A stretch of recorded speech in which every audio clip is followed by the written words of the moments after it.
Well, good morning, everyone. It is so awesome to be here this morning. As Scott was reflecting on, it is so cool to see all of these people that have come here today to join our hearts together, to link arms, share our resources and share our ministries, cover some of those gaps that we have as individual units, and be able to build a team that is truly devoted to helping people. So it is such an honor and a privilege and a blessing to be here, better yet to be able to present here today as well too. So I wanted to unpack Scott's story just a little bit before I start speaking. Truth is, did not want to be here. I did walk into Scott's office and I said, I want to leave. And he said, oh, here's the phone. And I said, wait a second. Aren't we supposed to talk about this? And he was like, oh, yeah. So we sat down and we started talking. I played golf, he liked golf. We started making some common connections. And we started to realize we are a lot alike and we have a lot in common. And it was that relationship that was built right there in the moment that God utilized to keep me grounded and to keep me a part of something that he was doing here. And that was almost 10 years ago now. And Scott has become one of my best friends, and every single member here of this specific ministry are dear friends and even family members as well. So we truly feel today is an expansion of the family. Amen. Yeah. I'm a preacher. Okay, sorry, I know this isn't a sermon, but so I'm going to be talking about addiction recovery. This specific portion is specifically focused on addiction recovery. That is something that we focus on intentionally here, amongst a lot of other life-controlling issues. Majority of the time, though, that does look like addiction and addiction recovery. So I will be presenting on that. And one thing I want to do is just to show you the map of what I'll be doing. I'm going to present on addiction as a whole and wide. And then I'm going to bring that down narrowly down to Heartland Recovery, what we do here, and then more specifically, what we're doing here today as well. So to cover addiction in general, let me define addiction or a substance abuse disorder. According to the Substance Abuse and Mental Health Service Administration, drug addiction is defined as a chronic disorder where people compulsively seek and use drugs despite harmful consequences. I wish our consequences in and of themselves were enough for some of us just to stop using drugs. But addiction is a complex disorder that alters the brain, making it hard to quit, even for those who want to stop. Repeated drug use changes the brain, making it hard to resist intense cravings. These changes persist, which is why addiction is considered a relapsing disorder. People may return to drug use after long periods of sobriety. Unfortunately, relapse is common, but it doesn't mean that treatment has failed, all right? We have different journeys, and people's journeys just look a little bit differently sometimes. Like other chronic disorders, addiction treatment must be ongoing and adapted to fit the person's needs. One of our staff members here today highlights this point that says, loving people is meeting their immediate practical needs. So it's like, what do I do? Well, what does that person next to you that is hurting, struggling, addicted, in bondage, whatever, what do they need? Loving people and helping them is meeting their immediate needs, and you get to establish that relationship and connection by which you can go deeper with. So why do people get addicted to drugs? I know if any of you here have a drug addiction, you come from an addiction background and you're actively living in recovery, you have been redeemed and restored, there are always reasons why we got to the place that we got to. Everybody has a unique story. Some of us, we just generally started using drugs as a young teenager maybe in the party lifestyle. It was what everybody else was doing. Drinking, smoking weed was just common behaviors at the scenes that we were hanging out. But some people had the ability to go party on Friday, maybe party on Saturday night as well. Monday morning comes around, normal life returns. However, I don't know if anybody here can relate, that was not my story. I love to party, so why just party Friday night and Saturday night when I can party Monday through Monday? In addition to that, there's all kinds of other things that happen. Sometimes individuals have an accident or they have a major injury. And with that major accident or injury, we get this wonderful service from the pharmaceutical company called pain medicine. I was a multi-sport athlete, a competitor for most of my life. And at one point, I had 3 major injuries that required surgery 3 times in a 3-year period. For over 3 years, over 36 months, I was legally prescribed pain medication consistently. And I'll never forget the last time I was healed of my injury, and my doctor said, well, great, you shouldn't need your pain medicine any longer. And I crumbled inside because I knew I had just been taken as a slave to the pain medication that I was legally prescribed for the last 36 months. And my life went very downhill. What begins as a volitional use for fun or pain management becomes a compulsive mental behavior connected with physical dependence, just as people need food, water, and shelter to survive. The addict's list expands, and with their substance of bondage. My list was not just expanded, it was reordered. Drugs were number 1 by far. Water, probably number 2, was way down there, and number 3 was food. Shelter, we'll figure it out. Drug addiction rewires the addict's mind and body to pursue its new essential need of life at all cost.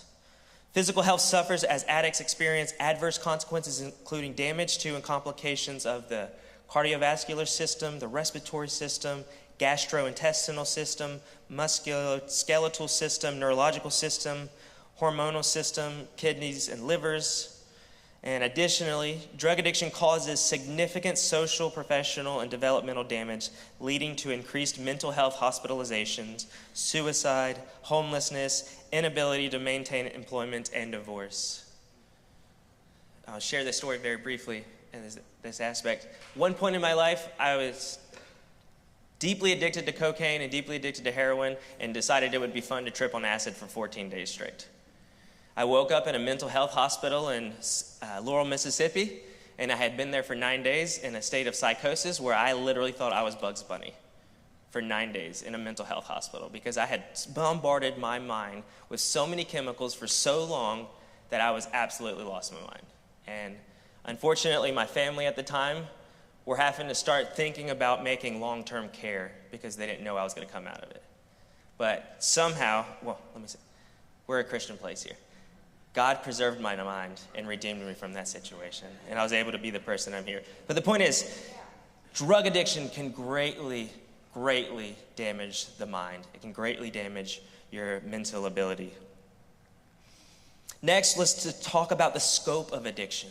This is where things get really astonishing. In the United States, 28.9 million Americans have at least one addiction. Yet only 10% of that 28.9 million people receive addiction treatment. Here's something to think about to consider the size of that. The total number of Americans with addiction is the same amount of people who live in the state of Texas. That's to show you how large of a population that have addiction. And these are just reported statistics. Over half of all Americans have a family history of problem drinking or alcohol addiction. We do this when we speak at churches a lot. Can everybody raise their hand who knows that comes from addiction or knows somebody that struggles with addiction in here? Sometimes we hear statistics like 90% or 50%, but I don't know if I've ever been somewhere and speaking and it wasn't almost 100% of the people in the room. This thing is pervasive. It is very widespread. Based on a report in 2017 by SAMHSA, which is a substance abuse organization, around 10.5% of U.S. children live with a parent that has an alcohol abuse disorder. I have 2 little boys, and I am so happy that they will never know the old Jacob. About 25% of people who use illicit drugs develop an addiction. 24% of people with a drug disorder have an opioid use disorder. And alcohol-related deaths is the 3rd highest preventable death in the United States. Alcohol was responsible for 2.3 million deaths worldwide last year. 2.3 million people died from alcohol-related stuff. 95,000 people in the U.S. died because of alcohol, and around 10,500 drunk driving deaths occur annually. So the reality is this scope is massive. It is pervasive. It is in every house. It is in every institution. And if you look hard enough, it's not very far from you. This thing is widespread and rampant. So let's talk about some of the general addiction care options that are out there. There are a variety of addiction care options. There are outpatient services that range from counseling, sober living homes, and mental health clinic periodical visits. These opportunities allow people to still be able to live at home and still work and go to school. Now, my situation didn't afford that privilege. I was at the place in my life where I know a bunch of us, residents, and people that come from it, we needed to be taken out of society for a while. It was for the best of us, and can I say it was for the best of society as well. So we have inpatient services as well that will be able to provide for this addiction epidemic. You can be in inpatient hospitalization for medical management of detoxification or other medical and psychiatric crisis. These are normally ranging for a short period of time. The reality is some of these addictions that we have are very, very dangerous. Alcohol and benzodiazepines are two of those things that you can actually die from the withdrawals. Now, if you were an opiate addict, I felt like I was going to die for about 9 months, but you're generally going to make it through. Sometimes addiction does require medical detoxification whenever you are coming off of some of these things, such as alcohol and benzodiazepines. So these are very, very good services. Very short time, though. You don't want to change one addiction for another addiction. And unfortunately, sometimes the medical industry will try to cure your addiction by providing you a legal addiction. And I'm not going to go much further into that. More commonly, inpatient services are live-in facilities with 24-hour supervision that are best for patients with overwhelming substance use disorder who lack sufficient resources, motivation, or social support to stay abstinent on their own, but do not meet clinical criteria for hospitalization. These facilities range in intensity and duration of care from long-term and self-contained therapeutic communities to less supervised halfway and quarter-way houses from which the residents are transitioning back into community. Like I mentioned, inpatient services, I believe, whenever somebody is in a full-fledged addiction, is the best thing that you can do. You can have the ability to put away all of the pressures of life, maybe for a brief period to a longer period. Some of these are 28 days, which we don't believe is a very sufficient amount of time, to up to 12 months to 18 months. These inpatient services offer these privileges to these individuals that recognize this need that they have in life to step away from society where you no longer have maybe the pressures of having a job, maintaining your bills, providing all of these other social interactions as well, where you can step back and get the help that you need. So let's discuss the cost of addiction. This is where things really get outrageous. According to the Gateway Foundation, drug addiction as a whole cost the United States $820 billion every single year. $820 billion every single year. I thought this morning when I woke up, I was mulling over some of this presentation, and I said, I wonder how many countries in the world, their entire expenses are actually $820 billion. We have 195 countries in the world. Guess how many countries' expenses are greater than the Americans' expenses are for addiction? Out of 195 countries, our addiction bill in the U.S. is greater than 186 of the countries' entire expense budgets. There's only 9 countries in the world whose expense budget is greater than $980 billion. So we spend more in the United States on addiction than 186 countries in the world do for their entire country. It is a massive and costly epidemic. In addition to the medical cost and treatment costs associated with drug addiction, there is significant loss of productivity.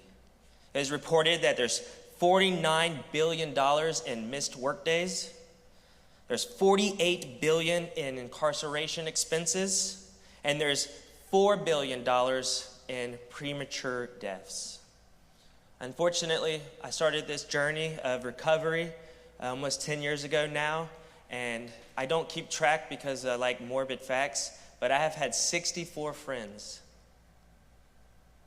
that I've known from starting this journey that have died from drug and addiction related causes. 64. Like I said, I don't keep track because I think that number is fascinating. I keep track because those were my friends. And those were people that I knew very personally. For one person, inpatient drug rehab costs can be anywhere from $6,000 to $30,000 for a 30-day stay.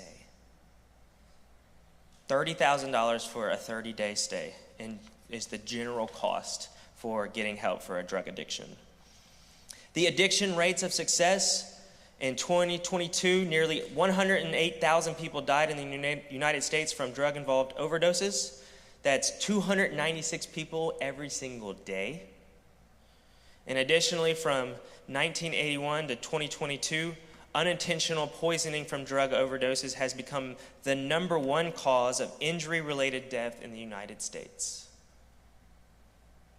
1/3 of those with alcohol use disorders and only about 25% are successful at reducing their alcohol intake for more than a year. So of the 1/3 of alcoholics that try to get help, about 25% of that 1/3 are able to maintain some form of sobriety for an entire 12-month period of time. Unfortunately, less than 43% of the individuals who enter treatment for drug and alcohol use complete the program. So in general, that's 43% of people actually complete the programs that they enter into. And according to the American Addiction Center's latest report, relapse rates are close to 60% for individuals that complete a relapse program. So I bring up all of these statistics as we discuss addiction as a whole in a very, very large scope, because I want to now change the subject of this presentation of how Heartland Recovery is seeking to be not the total answer, but one place that is providing a service to this epidemic here in the northeast portion of Missouri in this tri-state area. So addiction ministry specifically at Heartland Recovery. Heartland Recovery's mission statement is to seek out those who are suffering and provide a refuge for healing where we will teach them life-changing biblical truths, train them through discipleship, and equip them with practical tools they need to be sent out to serve their community and the church and live life successfully through Jesus Christ. That is the mission statement of Heartland's recovery programs. A couple aspects of Heartland. We consider ourselves a city of refuge. All right? God knew what he was doing some 30 years ago whenever he gave Pastor Charlie the vision of not just building a program that can help men, women, and children that are suffering with life-controlling issues, but to strategically put it an hour away in the middle of cornfields in Bethel, Missouri. We say this about our programs. Our programs are provided a city of refuge that is as free as possible from temptations. You will go nowhere in this world that is going to be 100% free of temptations. All right, that's the reality. We always say, don't matter where you go, you're going to take yourself with you. However, if you're here and you want to mess up, you're going to have to try really, really hard. You're going to have to walk a long ways to mess up. Amen? We are out in the middle of nowhere. I'm from the beaches of Biloxi, Mississippi, and I came up to the cornfields of Missouri. It blew my mind, and it still does every single day. We are a city of refuge that is as free as possible from the temptations of the world and of life. We give these individuals that come to the program an opportunity to be away from all of those pressures, all of the stuff that's going on in the world today, and all of those immediate things that are tempting us, that are persuading us, and that are drawing attention to the mess of the world. And we have an amazing community here providing that. Not just is this a city of refuge, but this is a real community of real people surrounded by a real church as well. And so whenever our residents come into the program, they are not some different separate categorization of individual or human.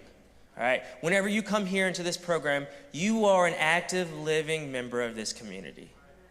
They come to church every single day. They are members of our church here while we're in this community, and they are also members and participate in our life groups on every Wednesday evening as well too. You drive by here sometimes, you're going to see some women from the program walking around, being a part of the community. The men are probably down by the lake fishing, but we offer not just a place that's safe, but also a place that is real community for people to be a part of. It takes a community to help people, amen? So let's discuss the programs for a minute for the program for Heartland Recovery. We have, without a doubt, found that the longer you can be in a safe community, a city of refuge, a recovery program, a discipleship program, you are going to have greater long-term success as well. For that reason, we don't believe 28 days or 30 days is long enough. All right? It took me a while for my spaceship to land. All right? I was up there and I was out there. It took some time. 10 years later, I still think it's happening in some ways. But we offer a 12-month program because we believe the longer you can be here, the better it is for you. The better it is to have long-term success by doing at least 12 months. We believe that's a great starting point in your recovery journey. The structure of the men's and women's programs is broken down into 2 phases. Phase 1 classes help residents understand their current situation and the opportunity of salvation through the gospel. And Phase 2, residents learn how to apply biblical and practical life skills to be effective members of society. So one way I like to think about it is when you first get here, everything's about you. Because what you need to do is you need to look into the mirror and take an honest look in the mirror. And one thing I've learned is an honest, examining look in the mirror is very rarely flattering. And that's what we try to do in the first phase. Sometimes we say we like to get people lost before we can get them found. And you got to realize where you're at if you're going to have any chance of overcoming your situation and moving forward in life. In the program, they are engaging in, participating in, and learning all kinds of new disciplines that are grounded in a biblical worldview. A vital component of the program's dynamic is providing the residents with knowledge in various life skills and biblical disciplines and cultivating an environment for residents to learn. Residents participate in daily Bible readings, Bible and context journaling, and different biblical and spiritual discipline classes. So a lot of this aspect is classes. You are going into classes and you are learning how to understand life from a total different worldview now, a totally different perspective than the life that you once lived beforehand. So there is classroom work. However, how many of us know we can't just sit in the classroom all day? All right, that's unrealistic. One day we got to leave the classrooms. Now I love school. All right, I've been a student almost since the entire time I started this journey. But we got to get out of the classrooms and we got to be able to live life. So a major thing that we understand is we got to be able to teach these guys like a lot of things, but we also need to give them enough opportunities to live this stuff out here in a safe environment as well. So they do service work. They get to participate in all kinds of different activities that allow them the opportunity to apply these new biblical worldviews in a very real and a practical situation. They serve in many different ways here inside the community. And in addition, we actively seek our local neighbors and see how we can go out of our community with the residents of the program and go just love people and serve people as these residents are learning how to live a new life. In the midst of this, some of the major components of this, as I mentioned, is this self-examination. But also, we've got to realize as well, too, I don't live in an isolated box. And part of my life and my journey as an addict coming through addiction is being a tornado to every single person that's around me. My nickname since I was a small child was Taz, Tasmanian Devil from Looney Tunes, and I lived that all the way up until about today at 9:52 a.m. But the reality is we destroy the relationships that we have. We destroy people. We take advantage of people, we manipulate people, we steal from people, we hurt people, and we break people. And therefore, relationship reconciliation is a major part of redemption and recovery. We gotta make some amends. We gotta learn how to ask for forgiveness. We gotta be in a place where we can actually ask for forgiveness and it be authentic.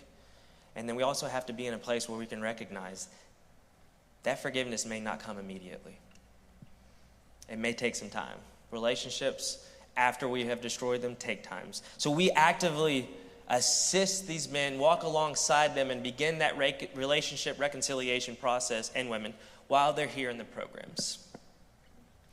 Additionally, as they are completing their programs, or even more so at around the 6-month mark, we begin an exit strategy.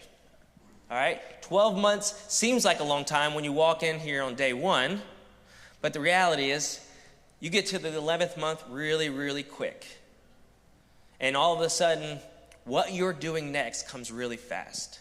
So we've learned at around the 6-month mark, we have to begin helping these individuals with their exit strategies. We have to begin helping them and assisting them, learning how to live life in the world, how to be a contributing member of society, but also set up some relationships and make some connections for them as they are beginning to transition back out into life. Now, going home is not the best option for some people. Like I mentioned, I came up here to make some money, get a little bit of clean time, and then go back to life. That was 10 years ago, and I still haven't gone back home. But some of these things are in the exit strategy is connecting people with churches, connecting people with employment opportunities, and connecting people with community leaders in this place that they are going to, so that way whenever graduation does occur and we have this major celebration, there's an active community already right there extending their hand, receiving these individuals when they come out of the program. And that is massively important. Nobody wants to graduate from something like this and then the door closed behind you and you have no idea what you're about to do. That is the recipe for disaster. Exit strategies are extremely important, and they have been extremely important for us. One plug I want to make, we have a vendor booth out here. We also have this amazing privilege and benefits of having a community where we have our own fully accredited Bible college here on campus. For some of us, we do our 12 months into the program, and then we have the ability to go into the Bible college and do an additional 2 years of intense biblical discipleship that furthers our ability to be high contributing members of society and church members. And we didn't plan this, but one day somebody stopped and said, you know, Jesus spent 3 years with his disciples. And now we offer a 3-year opportunity for individuals that come into our recovery programs for intense discipleship. We felt like God just took out his spotlight on that one and was like, you're doing good, keep it up. And the reality is something we've learned very, very recently, and I'll start to land the ship, is that addiction is oftentimes a multifaceted thing. And a lot of times, drug addiction is connected with mental health disorders as well, too. A lot of times, drug addiction is our temporary solution for our substance or our mental health disorders. And a lot of times, we do so much drugs that we create mental health disorders for ourselves. So one thing we did in the last year and a half or so is take a very serious look at that and realize that it would be very beneficial for us as we provide the service and for the residents to begin allowing individuals that we have what we consider general mental health diagnosis and that are taking general mental health medications. So that was a great addition to our program, another tool in our belt that we can utilize to help people. But what that also did is that it helped us realize that we are not all things to all people. And that's part of the reality of what we're doing here today, is understanding that we have a unique service that we are able to provide here, but we can't do everything. And we need people that are uniquely gifted and set up to provide the services that we are not able to provide. But before I close, I want to give some of our statistics. In comparison to some of these other statistics from the nationwide, we have a 65% graduation rate in our programs, which is 20% higher than the national average. One thing we did was we survey our alumni throughout the years. We have a 4.39 out of 5 satisfaction ratings from our alumni that are responding to our surveys. For our individuals that maintained sobriety for less than 6 months, that was only 6%. So 6% of our graduates only maintained their sobriety for 6 months, which would be a short time.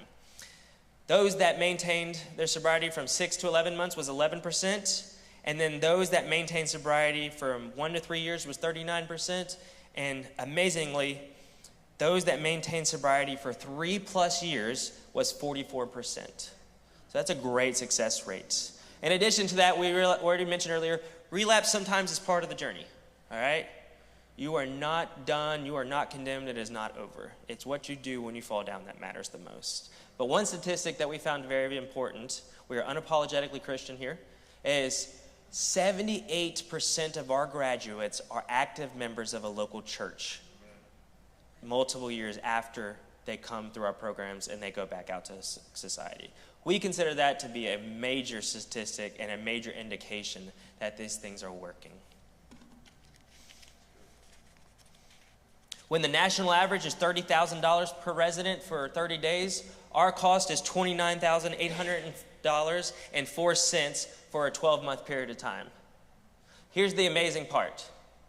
Thanks to outside funding and donations and different setups, we charge our residents an amazing amount of $0 while they're here. We have been blessed by God in many ways to provide this service to the people that come to our programs for an amazing $0 for 12 months. We are very blessed.